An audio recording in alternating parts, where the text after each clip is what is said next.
Hello guys and welcome to What the Tech episode number 46. My name is Adam Lobo. And I'm Vernon. Great to be back. For today's episode or this week's episode, we're going to be talking about how Samsung is finally beating Snapdragon when it comes to the numbers. Xiaomi is coming up with a flagship which is apparently going to be a bit more held back or nerfed. And then there's also the viral music Lollipop. So that is the pop, which is what we will be discussing during the whole entire session for today. Sounds sweet. Now, the first thing that I want to give you a context for those of you who are following me on Instagram, I just came back from China. Ni hao. 我很好. So the reason why I went to China, at first it was more of an embargo trip, something that I could not mention. But let me just give you context, and if you can guess it, that'll be great. You can put it at the comment section below. It is a phone that is coming to the global market. Last year at MWC, they released this global smartphone version, but this time they are not going to have like an official launch in MWC. Hence why I'm not going there this year. Why aren't they having a big launch then? That's a very good question. They usually do that, right? Yeah, they usually do that. So, but we had the privilege to go to two cities in China, which is Chongqing, which is known as the cyberpunk city. Oh, yeah. In the whole entire China. Very interesting city. And we also went to Beijing, right? So in Chongqing, we got to use that phone, which I cannot name. If you all know, let me know. Is it multi-level, like the city? Yes, it is. Oh. It is multi-level. It is quite insane. I know that is the thing which actually went viral on TikTok and on Instagram, the one where you seem like you're in a ground floor, but you're actually in 22nd floor. And then you take one staircase up, it looks like a normal city, and then you look down at a bridge. That's where you can see it's 23 floor. It's like the multiverse. But to be completely honest, that is one of the many things great about Chongqing. Chongqing is a very nice place to take photos at night. Okay. That's one of the reasons why we went there. And yes, we cannot say which smartphone it is, but if you can guess it, you can let us know in the comment section below. Then after that, we went to Beijing. So unlike other smartphone brands, which is based in Shenzhen, which is like your Cyberjaya of Malaysia, where you have like all the tech companies there, like a tech city, like your, what's they call it in San Francisco, in Los Angeles, the Silicon Valley. The Silicon Valley of China, which is Shenzhen. But Xiaomi is based in Beijing. So there were two things that we did specifically. Number one, we went for a factory tour, smartphone factory tour. And of course, you can never, just so you all know, for those of you who do not know this, you can never take videos inside the factory. You and I went to a Dyson factory. Oh yeah, we did. Almost a decade ago. Yeah. And we couldn't take a video. Everything is in our head. But we can use the official video, which what we'll do. So I'm going to do a reel about that. Meta glasses invented then, so you couldn't like secretly film. There's one guy from Italy in the briefing. He was wearing the Meta glasses, and I was just keep on looking at him to see whether or not he was recording. But you know how when you record the Meta, there's an indicator, so that he was not. But I was just looking at him. You could have taped it. Yeah. But if you tape it, would it affect the sensor? I don't know. It's just a notification, right? Maybe I shall try. Yeah. Anyway, that is one of the things I did. I'll be creating a reel about that, like 8 cool things about Xiaomi phones, which a lot of people don't know. Like one interesting fun fact is that every flagship phone from Xiaomi is produced in every 6 seconds. Wow. 6 seconds. Not a surprise, is it? Yeah. And but what surprises is that the factory is in Beijing. Yeah. Isn't it more expensive to run? That's a very good question, because here's the thing. It is a separate area from the headquarters. I thought it was the same, but it's a separate area. But what's interesting is that compared to other smartphone brands like Apple, for example, you design in California and then you send it to different countries to manufacture it. Sure. For Xiaomi, everything's under one roof. And that also includes their flagship Mi Mix Fold and all that kind of stuff, which is very good to know. While my main takeaway from the whole trip at the smartphone factory is that sometimes a lot of people say that, oh, the phone is the same. But I think what Xiaomi has shown is that what matters more is the upgrades from the inside in the smartphone factory as opposed to how it was. So that's interesting. The headquarters is also really huge. There's a big gym there. There's a big canteen. It's very clean. And there's also a very huge Xiaomi store. And they had all of the 3 cars available there. Nice. The YU7, the S series. So we're going to be doing a reel about that. All in all, Did they let you drive the SU7? no, they didn't. There was no test drive per se, and we were one of the very lucky people because the allocation for Malaysians were only 10 people, but like other countries like Singapore was there only 2, so things like that. So Why is that? Why is Malaysia so because lucky? Adam from Xiaomi really pushed it for us. Nice. And also because Xiaomi as a brand is doing way much better now compared to the past few years ago. There are better sales for the phone. There are also better awareness of Xiaomi as a branding, especially since the smart home ecosystem, it is now being brought here in Malaysia compared to last time where you have to buy it and then they have the global version, there's a China version. Now almost everything is coming. I also saw a lot of products which is going to release in Malaysia or might not release in Malaysia. Like I saw the Pro series, which I asked them, and unfortunately the Pro Xiaomi phones is not coming to Malaysia. No. Yeah. It's not. You mean the 17 Pro and the No, Pro Max? 100% there's not going to be a global version. It's not going to come to Why Malaysia. Xiaomi? Why? Yeah. Why? So that's sad. But what's interesting is that it is their top selling phone, the Xiaomi 17 Pro, in the whole of China. Did they tell you why? I have a feeling it's because they didn't say this, but I have a feeling, I have a theory is that because the phone does so well this year, then they can kind of justify to release it next year. So hopefully So the it'll be 18 the 18 Pro? Probably. Yeah. But whether or not they're going to stick with the whole screen thing. Another phone which was released, wink wink, was 17 Ultra together with the Leica edition.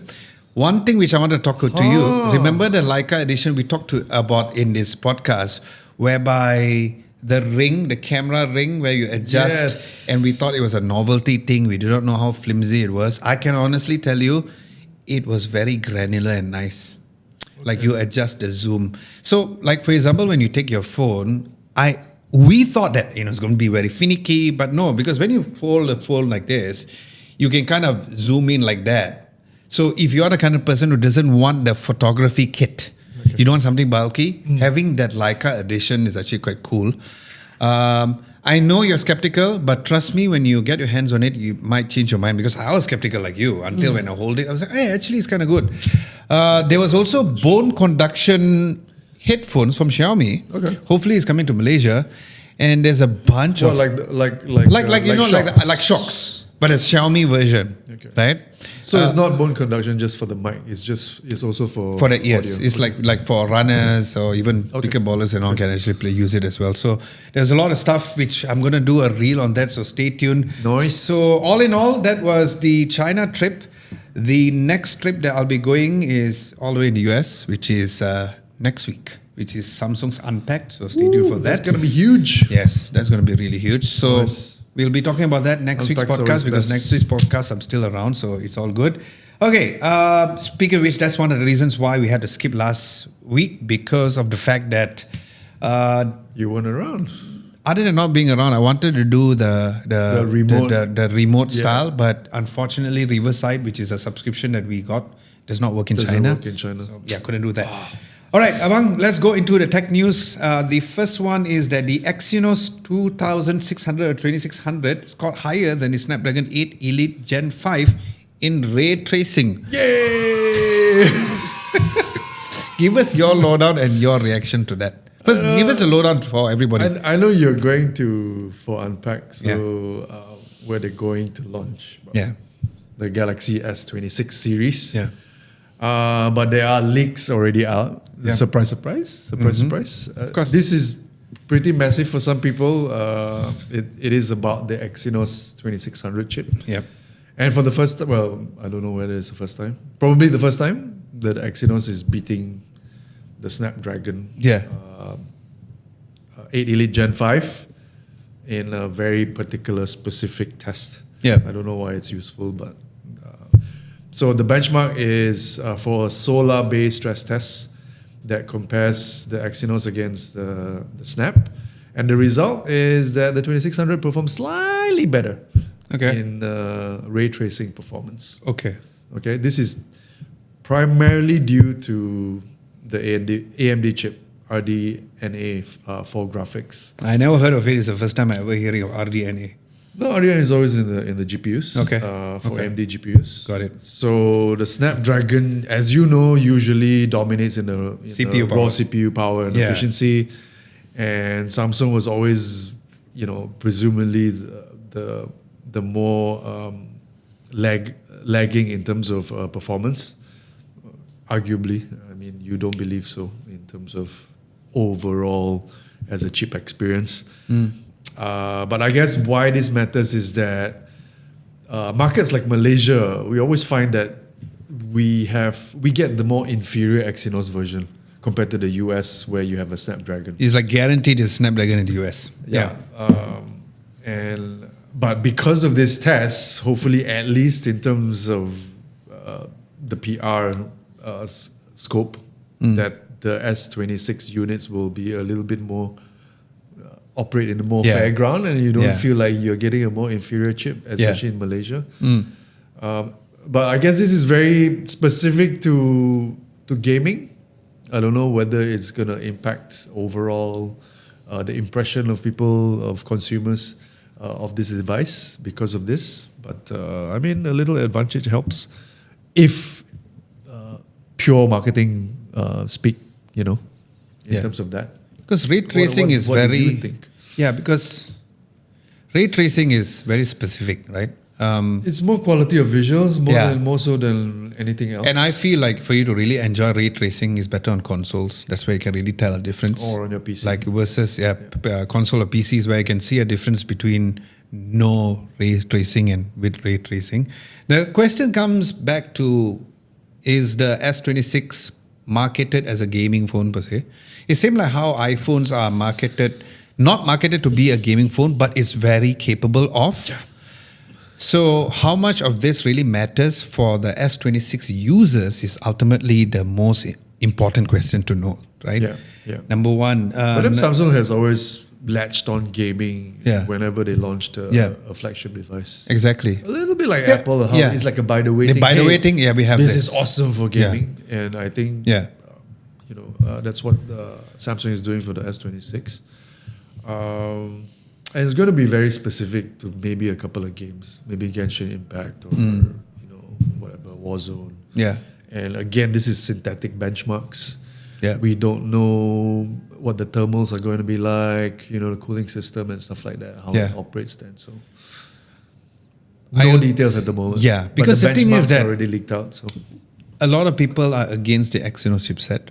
For me, it all comes down to not benchmark usage, like what you said. Real world usage is so important, and I feel like when I used a previous Samsung device which has Exynos chipset, including the A series, for example, I never had any issue.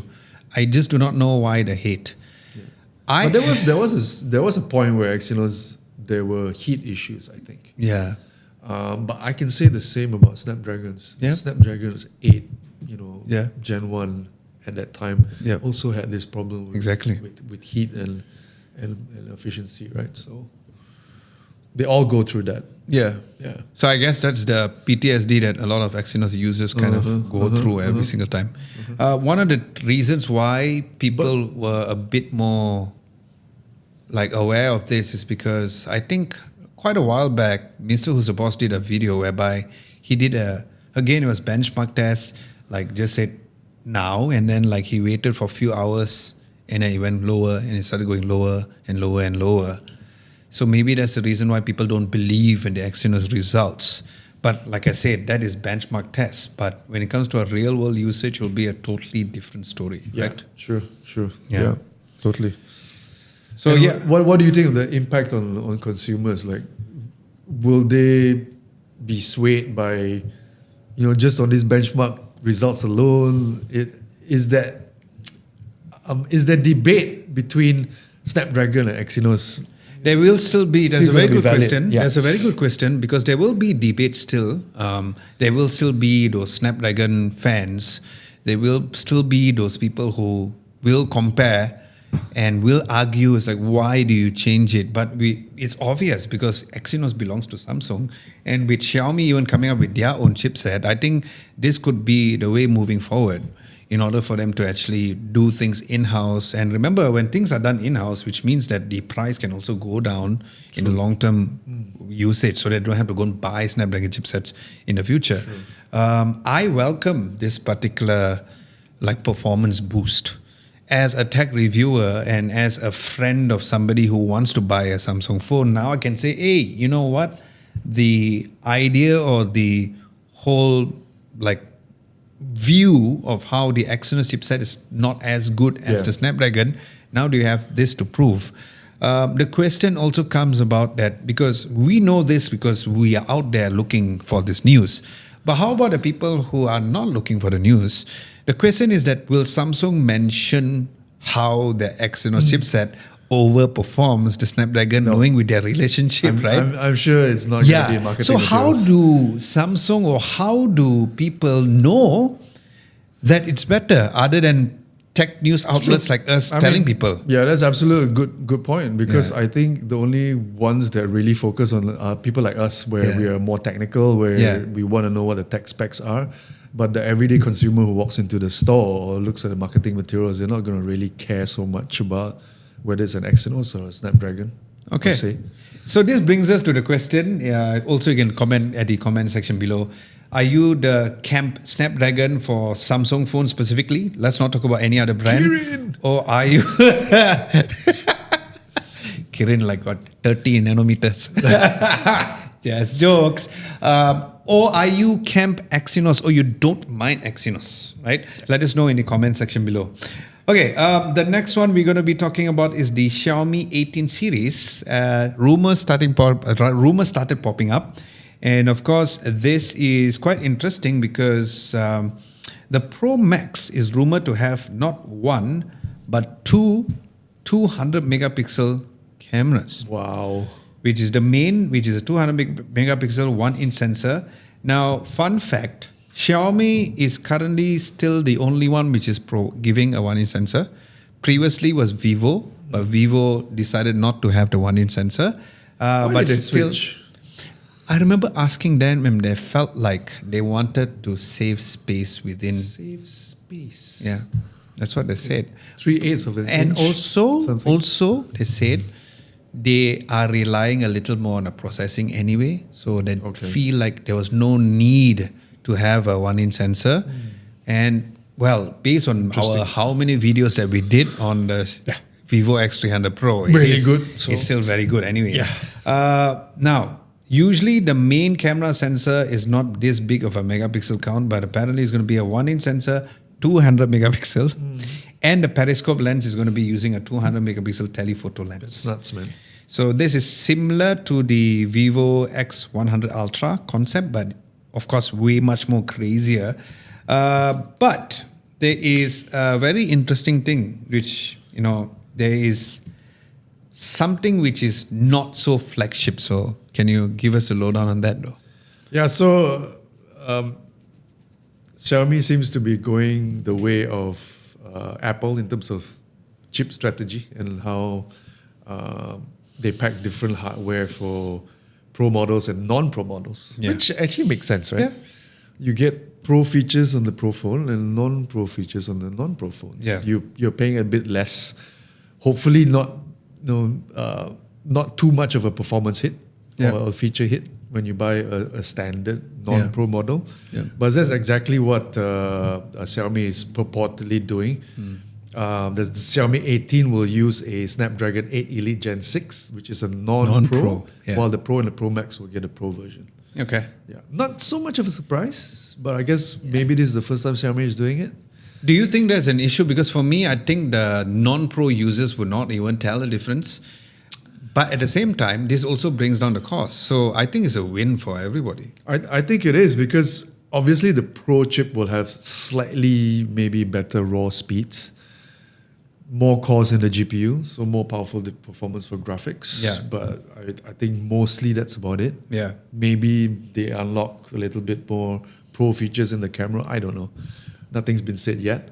But I guess that's also how Apple does its stuff with the 17 Pro. Yeah, exactly the same.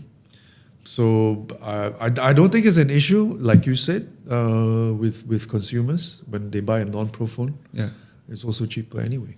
Another thing which we still do not know in the rumors is that whether or not the Pro and the Pro Max will have the screen at the back, because that will play a significant role actually. Because if the regular ones never had a screen anyway. No. But if that is the case, I think it's definitely going to be a win because they're going to reduce the price. And already Xiaomi's flagship pricings is so bloody it's good. Really good. So I but think unfortunately for Malaysians, we won't get to compare because we don't have the 17 Pro. Yeah. It's not coming here. Yeah. So hopefully the 18 Pro actually has a screen so that we can experience it ourselves. Speaking of the screen, I have a question to ask you because I found something very interesting in Chongqing. You know the idea of the screen at the back for the 17 Pro, right?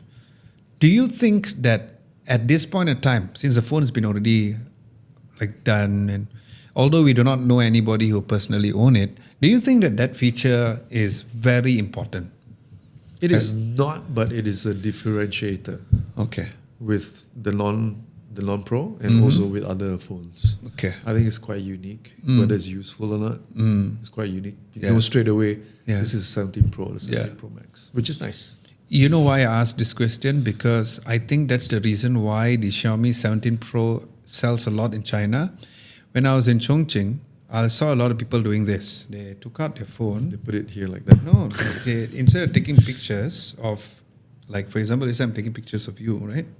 So they're using the rear They're using camera. the front camera and they go selfie mode and then Perfect.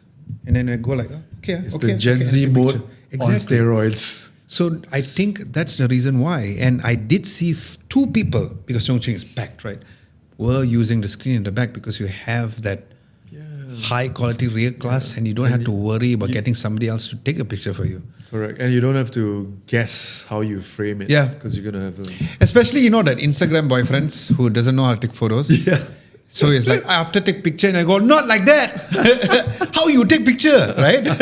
So this time around, I think that maybe that's the reason why the Xiaomi 17 Pro or the idea of having a screen at the back works. Because if you're the Instagram husband, if you take a photo and you don't like it, it's like you framed it. Yeah, right? exactly. You said okay. Exactly. So now you have no excuses. So I think at first, what your reaction was, I thought it was the screen is cool. People will know that you're using the 17 Pro. But there is a practicality. Now it seems there is a huge practicality, which is something which I saw, because from our tech perspective, it's that's cool. But from a normal user's perspective, that's where it'll be now it makes sense. I saw honestly about 60 to 70% of people taking photos like that. Right. I mean, in hindsight, Xiaomi wouldn't be the first one to put a second screen on the back. I mean, even early in the days, there were other brands who did it. Yes. Primarily for shooting selfies. Yes, exactly. Right? So that you can use at least your main camera, which is the better camera. Yeah. To do your selfies. That's interesting. Yeah. So Xiaomi 18, we still haven't seen the Xiaomi 17 Ultra release globally, hint. 17 Ultra. But we already have rumors on the 18. Wait. So, wait a minute. So they're supposed to launch the 18, but the 17 Ultra is not out yet. Globally. So, is it going to come soon? And when? Is it going to be so close together that doesn't make sense to have 17 and 18? So 17, when it comes out, it's going to be... It's going to feel so outdated because the 18 is coming out. Is that a problem? I think that's a problem. Yeah, but by the time the 18 releases, it will be later globally. Yeah. That's a month coming soon. That's a month from now. And when is the 17 coming soon? Next week? You can't say, but yeah. But it's still close, dude. It's 17 and 18 within I don't know, a couple of weeks maybe. But if the a month? 18, see, like the 17 came out late last year, the 17 Pro and the Pro Max came late last year. So the I so the don't 17 understand the Ultra will rollout. come. Same. I don't agree. understand the but rollout my strategy point here. is that the 17 Ultra might come soon, but the 18 and the 18 Pro might come later on this year. Yeah, that's my prediction. I better shut up before I get embargo hit.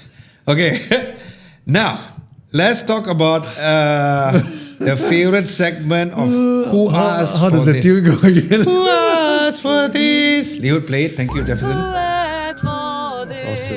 Okay, so for your segment of Who Asked for This, Abang Vernon, Oh my God. tell me about Can this. Can we not do this? It's so bad. I love it. Okay, I first saw it on Jimmy Fallon. So this is a spillover from CES 2026. We know a lot went on during CES 2026. A lot of weird tech, a lot of cool tech, but also real bad tech. And I really think this is probably the best example of the worst tech ever invented, or the most useless tech ever invented. Okay, so yeah, give everybody the lowdown on this particular tech. What is it? Before I go there, if there was a award for the stupidest, most useless tech of 2026, I think this is gonna win it. Really? Yeah. Okay. What is it? So it's called the Lollipop Star Music Candy. Okay. Right? It's something that you pop in your mouth and then it plays music into your ears. Okay. Okay. So how it works? It literally is like a candy stick. Mm-hmm.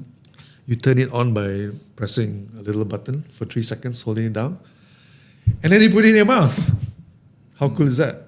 So how it works is it uses the same technology as like a shocks. We talked about shocks earlier, right? Yeah. Bone conduction, so it transmits audio to your ears via your teeth and your.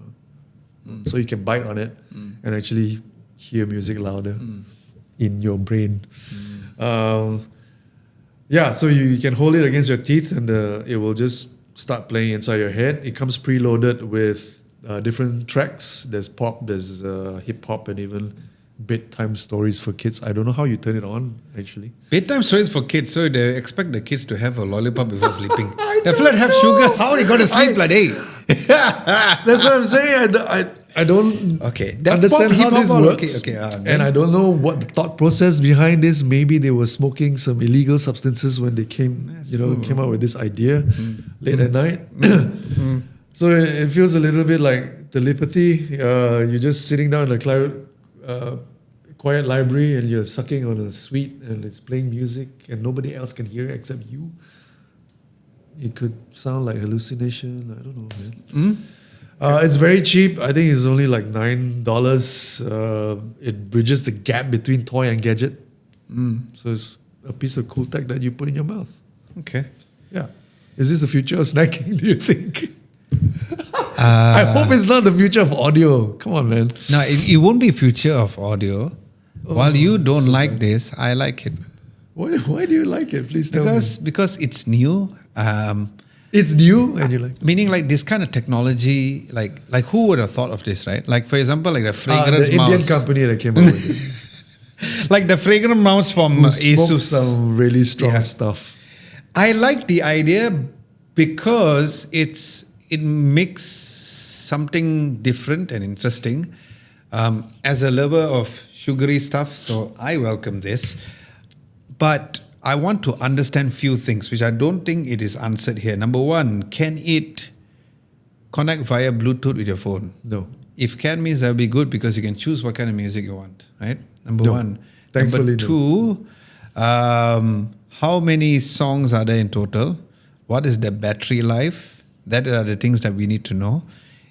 But of course, the biggest painful factor is that you are disposing a tech item just like that. I was going to talk about that. Yeah. So for me, that is the only part. Do I welcome such things? Yes, I like it. Yes, But- because it's sweet. Yeah. But it's not so sweet for planet Earth. Yeah. Because it's a single-use thing. So once you finish sucking on this candy, that's it. You got to dispose it to your trash can. Yeah, because while this is technically very interesting, but this is a dentist's worst nightmare. It's also ecological disaster waiting to happen. Yeah, because We haven't tried it, but it vibrates on your teeth, right? So, which means that is it good for your teeth because it vibrates on your teeth? And at the Maybe same it's a good teeth massager for your gums too. like that, right? Yeah, It just sounds bad. It just sounds like a bad idea, honestly. Is I don't think it's available yet. Oh, it's not. I don't think it's available yet. It's not for sale, not commercially available. Oh, okay.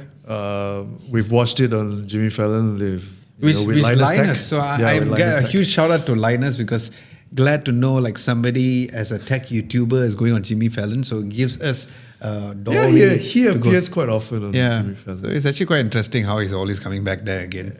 I think he's tired building PCs, so now he's talking about I think it's candy good. tech. It's good. He's the face of the funny tech, right? So the question remains, who asked for this? People with sweet tooth. Literally. Like me. Like I said, if you have Bluetooth connection with your phone so I can listen to anything I want, and if there's a way to refill the lollipop, like, hi bro, can I refill? What flavor you want? I want strawberry today. You get what I mean? Then it'll be cool. But the idea of throwing away tech, right? Yeah. We all talked about, we always talk about how, saving the environment and all. You're literally taking an electronic device and throwing it into Correct. The trash, batteries, especially the kids. stuff, yeah. I don't think radiation here is the issue, but if they are indeed marketing this for kids, for bedtime stories for kids, it does not make sense because Doesn't. no kids take sugar before sleeping. As a 3-month son, not even having sugar yet, but I think it's not the best idea. Nope. Because what if it's the kind of hip hop that you don't like? What is the kind of pop that you don't like? I want metal music or rock music. So In your teeth. the pop. Imagine the pop. When you take it there and then music plays. Wow, that'd be kind of interesting. Okay, so yeah, that is the Not segment so sure, for bro. who asked for this, the Lollipop Star music. Let us know what you guys think in the comment section below. Okay, for the community segment, since we do have 2 weeks that we missed, which means that we have answered. We can answer 2 of your community segment questions. As usual, the community segment questions will be done by Syed. This time around, we have more behind the decks. So make sure to stay tuned for that, and we'll be going through your questions and we'll react to that, and of course featuring all of your comments as well. So the first one, which I was not around, was a question asked from Syed. He asks, which feature do you think is the most essential for a wearable smartwatch, a fitness band? Let us know in the comment section below. Of course, there are 4 choices only: accurate health tracking, long battery life, a good app ecosystem, and nice design.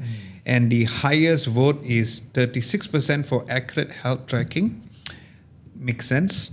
With long battery life being number 2, and then a good app ecosystem and number 5. The third one is 5%, which is nice design. First and foremost, do you agree with the results? Yep, I agree. And also kind of expected Okay. that sequence. Yeah, kind of true. So Yeah. votes was not high. It's 173 votes. Even comments is not a lot. For me, I would totally agree with accurate health tracking because of I'm not using 1. I'm using 3: Aura Ring, Apple Watch, and the Whoop Band. So I believe in accurate health tracking. As a user using all 3, I still think that the Whoop Band is a bit more accurate, and also the app is so good, hence why there's a subscription model behind it. Aura Ring also has a subscription model. So what I do is that there's this YouTube channel. How do you consolidate all data? Apple Health, right? So Apple Health does it does all the consolidation. But at the same time, if you guys haven't subscribed to this guy, his name is the Quantified Scientist. He does reviews of all of these fitness bands, and I actually bought this combination because of that. Okay. So there are certain things which is more accurate for certain things. So for example, like step count, the Apple Watch is better. Heart rate sensing, the Apple Watch is better. When it comes to overall working out, the Whoop Band is better. Okay. When it comes to tracking sleep and nap, the Aura Ring is better. Yeah, so that's why I went with all 3. For me, I would say accurate health tracking is the most important thing.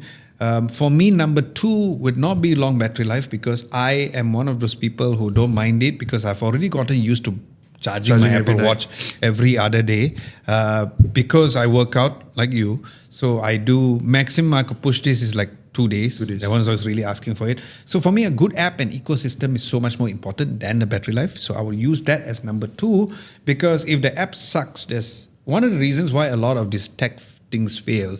Like I was using the Xiaomi watch, the S4, when I went to China. Right. Again, the app was not so nice, right? But there's also a huge argument. Do you mean the particular specific Xiaomi app, or Yes. is it other apps that you install into that Xiaomi device? No, specific Xiaomi apps. Because if there's the other apps, means sometimes it does better. But the good news is that there is an integration with an iPhone. So even if you use an iPhone, you can use a Xiaomi watch. But it's the app experience which is not as good as the Whoop or even the Aura. Yeah. Even the Apple Watch app is not the best app on earth when it comes to health tracking, right? It is good, but I still feel like what Lacks- Whoop and lacks Whoop some and Aura does is so much more better. So for me, the app is very important. Design-wise, of course, That's subjective. That is subjective, so we can't say that so much. And of course, battery life is important, but we are all living in a day whereby we are always charging stuff anyway. And something like the Whoop band, you can charge, not buy it. Yeah, you can even charge it and still use it. You can use it, charge it while going swimming, charge it while playing pickleball. You can use it while you're asleep. So that is not so much of a problem for me. Let's check out the comments. You commented, say accuracy for me is paramount. Absolutely agree. Nash Day says that most smartwatches look the same nowadays, so I think accurate app tracking is more important. Imagine if you feel like you have heart issues, but you look at your watch, it says everything is okay. That's true. That's true. That's true. When I was in Chongqing, I didn't had the best rest in the world because I was like getting an average of 30,000 steps per day, which is a lot.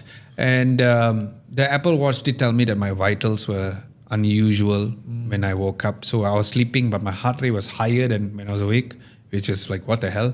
So it's a body strain. Things like this that you know you need to take a step back. So like for today, I'm definitely not going to be working out because I just came back 2 a.m. from China.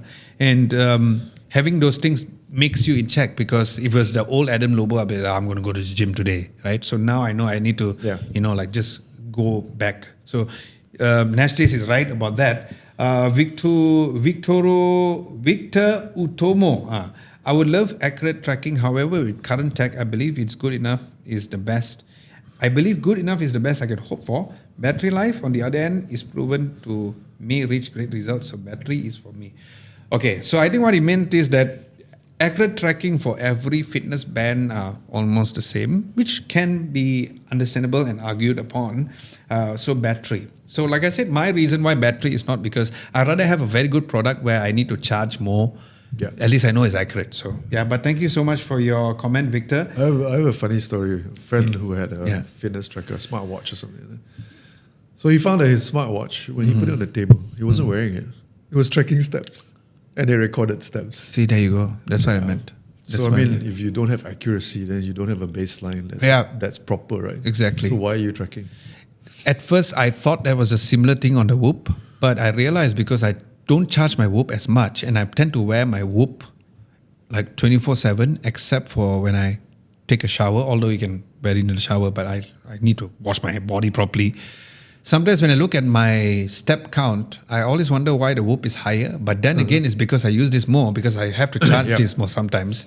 So it is, again, accuracy is very important.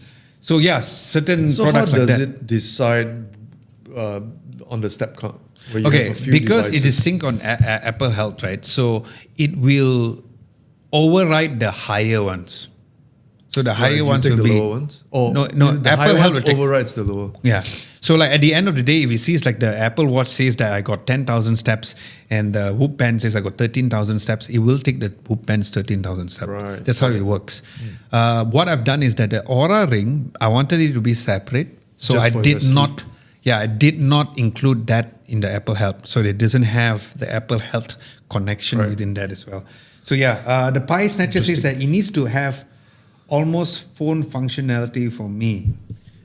So I guess why the Pi Snatcher, welcome back, buddy. I guess why he wanted that is because maybe he wants to be one of those who have a watch to replace the phone per se. phone, okay. Do you think that kind of technology, are we close to that kind of technology or still not yet? I think we're close. Wait, like you can make phone calls when you go for a run and stuff like that. If you have cellular, you can make phone calls. Yeah, right? Pretty much. Because I used to go for walks a lot, and I used to do that with the Apple Watch because there is a SIM for that, right? Leo says most of them are accurate enough, so I'm going to say battery. Apple Watch, hell no. Like I said, I would half disagree with Victoro and Lee Hood over here because I don't think every fitness band is accurate enough. They overcompensate. Like I said, just watch the videos from... They over-report. Yeah, they over-report. Yeah. Like even cycling, sometimes like, the RPM speeds and all. Like Huawei's Watch Fit is so accurate, the best when it comes to cycling compared to others. I honestly feel watch the guy or research based on the spots that you use the most. Yeah, I agree with that. Right? So I totally agree. Yeah, so like for example, if you swim a lot, then probably get a Garmin, right? Yeah. Garmin is really good. Yes, it's so good, but good for hiking. Yes, good for hiking, So, but if you're playing pickleball, for example, you want something which is a bit more low profile, so you get a Whoop, for example, because Aura Ring does not do very well when it comes to working out, especially weight training. So I think it's all based on what exactly is your workout or what do you need to track, right? So if you feel like I want to track my heart rate better, the quantified scientist, he did this review that he did have like a graph. Believe it or not, the Apple Watch has the best heart rate tracking. And it's true because this year I haven't. Every year I go for my checkup. And last year I remember when I did my checkup and they put a bunch of stuff. And I told the doctor, I said, can I wear my Apple Watch? Because I want to see how much the BPM runs. Yeah. And the doctor said, sure, cool. Then I wore it and it was very close. No, it was just 1 BPM short. But that is like maybe like once or twice. Otherwise, it was just consistently the same. Nice. Yeah. So, I think that is most important things. And let's go into the second post since we are 2 weeks in. The second post question asked from Syed is that, would you get a tablet with an e-ink or an NXT paper type screen over a traditional OLED or an LCD display? Very good question. I like this question. Let us know what are your thoughts. 4 different things, which is, yes, my eyes are always tired. Isn't that for all of us? That's true though. No, I need OLED for watching videos. Agree. Yes, for reading and writing. No, I don't like the look of those screens. Okay, so I think what he's saying is those e-ink displays or that paper matte kind of display which Huawei actually sells and really talks about more. As of the recording of this podcast, let me just go and check it out. The votes is 106 this week, and last week's votes not so high, but no problem. Chinese New Year holiday. Could be. The highest vote is that no, I need OLED for watching videos. That's the highest one. Followed by yes for reading and writing, which is 18%. And there's no, I don't look at those screens, which is the matte displays, 13%. And also my eyes are always tired. So apparently nobody's eyes are tired. So what is your vote? Because screens are so good now in I agree. blue light filters and stuff. I agree. Honestly, I feel that it really depends on what you use your tablet for. If you are a avid reader like you, like reading, right? Yeah. I don't think you read on a Kindle. Like I read on a Kindle, so e-ink is perfect because it's definitely less taxing on your eyes. Yeah. Great for battery life, and it's really a very natural reading kind of device. So that's great, the experience that you get. Next paper is not e-ink, but it is very good. And because you get the advantage of a high refresh rate that you don't get on the e-ink. It's so slow. Yeah. I'm actually in the process of trying to replace my Kindle with a next paper. Oh, nice. Okay. Yeah, because e-ink is just so painfully slow. Yeah, it's like when you move like, it looks like... Yeah, but of course, if you are using an e-ink device and you want to view videos, sorry man, it's the wrong device. Yeah. So nobody's going to watch video on an e-ink device. It's just silly. Yeah. So yes, great. OLED, great for watching videos. So highly depends on what you want to do. Yeah. Reading, writing, taking notes, e-ink is the best. Okay, then I've got a question to ask. If you had only one choice to bring one tablet when you travel, for example, like you say you're going for a very long travel on a plane, which I'm going to go through soon, which tablet, if you only had to choose one, which one would you go for? Would you go with an e-ink or the next paper type kind of screen, or you just go with an OLED or an LCD display? Either a next paper or an OLED. I Nice. think. Okay. Why? More versatile. Meaning, unless I really just want to read, then I'll bring my Kindle, which is e-ink. Okay. But because I'm on such a long trip, I'm only bringing my tablet and just my phone. I'm not going to bring any other device. Yeah. Then a next paper or an iPad with an OLED. Would be So what is perfect. your ultimate tablet for choice? Whether you own it or do not own it, what would be the number one tablet? Saying I'm going to use this. I'm going to go for travel. I am very, very close to doing a next paper. Oh, nice. Yeah. Okay. For me, I cannot live without an iPad mini. I love an iPad mini. Yeah. So, So a lot of people complain about how it not being OLED, about how Doesn't there's matter no to me. 120 hertz refresh rate. Yeah. I think Because I- there's no 120 hertz refresh rate, the battery is so good. And it is the only tablet that I watch videos on when I'm traveling. It's like a must have. I don't watch videos on the phone. It's too small for me. The iPad Pro, nice and big, but again, it's a bit more clunky to bring on the go. So for me, the and iPad battery mini. life is not as Yeah, good, right? yeah. Because it's big. I mean, it is okay. it's But for me, powerful. it's the size and the portability. So the iPad mini is something that ever since it was introduced, I fell in love with it. I would love for an upgrade, but Coming even soon, there's even though there's no upgrade per se, but I still cannot live without the iPad mini. I even downloaded Sonic, the game. I started playing Sonic the Hedgehog. Yeah, like yesterday, because yesterday coming back was like 6.5 hours. So I was just playing. I was having this crazy migraine. I'm one of those people whereby every time I come back from a plane or halfway through, because Could be the pressure. it is the pressure, there's not enough water. I always get migraine. Oh, I cannot think about it. So I was playing some Sonic, and yeah, iPad mini is the way to go. The Black Digger is back in the comment section. What's up, brother? Yeah. I honestly like the matte displays, the tablet from Huawei. I agree. And all of that, and all they are using, it's not flashy, but it's really comfortable on the eyes, and I like it. I agree in terms of comfort, but I feel like this matte display would be very beneficial also if you do a lot of drawing. Yeah, drawing and reading. Yep. Drawing and reading. Reading wise, it has not because you see, when I read, I still prefer to read on a physical book, Right. not on a tablet anyway. Right. So I'm not looking for text per se when I'm on my tablet. But for people who really do a lot of reading, so yes, I agree. The one especially the MatePad 12X is really bloody good. Rob Loxion, funny man. I prefer OLED that has PWM dimming. Agreed. Although the e-ink screen is way better for your eyes, but I still need that nice contrast of colors. Do you agree with him? Yeah.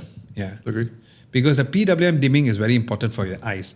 And it's interesting because Huawei is one of the very few people who came up with this whole certification for the TUV Rainland certification. And it's funny how no one cares about that. You wanted to say something? Yeah, I want to say about battery life as well. I mean, the advantages of e-ink is that battery lasts forever. That's true. Like my Kindle, I can just leave it for one or 2 months. I don't need to.